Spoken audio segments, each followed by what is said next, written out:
अमृतासमान असणारे हे ताक कोणी, केव्हा आणि कसे घ्यावे हे जाणून घ्यायचे असेल तर हा व्हिडिओ शेवटपर्यंत नक्की बघा. ताक हे सर्वांनीच नित्य घ्यावे याबद्दल चरकाचार्य म्हणतात, तक्रम शुभमचे सर्वदा, अर्थात ताक हे सर्वांसाठी नित्य घेण्यासाठी शुभ आहे, म्हणजेच आरोग्यदायक असते. आता केव्हा घ्यावे तर ताक हे नेहमी दिवसा घेणं योग्य. दिवसाच्या जेवणामध्ये किंवा जेवणानंतर घेतल्यास ते अधिक फायदेकारक ठरते. रात्री मात्र ताक घेऊ नये. रात्री जर का आपण ताक घेतलं तर ताक हे कफाला जिंकणारे जरी असले तरी रात्रीच्या वेळेस ते घेण्यात आलं तर घशाच्या ठिकाणी कफाची संचिती करते, म्हणून रात्री ताक घेणं टाळावे. ताक आता कशा प्रकारे घ्यावे, ताकाचे सजल म्हणजे पाणी टाकून बनवलेलं ताक, निर्जल म्हणजे बिना पाण्याचं बनवलेलं ताक, किंवा सस्नेय म्हणजे लोण्यासहित ताक, निस्नेय म्हणजे लोणी विरहित ताक असे प्रकार पडतात.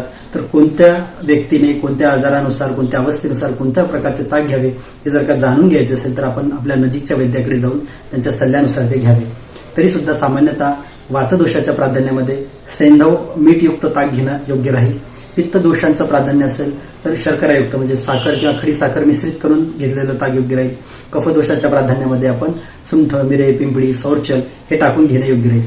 अशा प्रकारचे अमृतासमान ताक कोणकोणत्या व्याधीवर अधिक उपकारक असतं आणि ते अमृतासमान का असतं हे जाणून घ्यायचं असेल तर तक्रपान भाग क्रमांक 3 वाला व्हिडिओ नक्की बघा.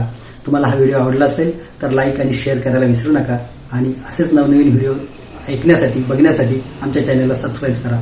धन्यवाद.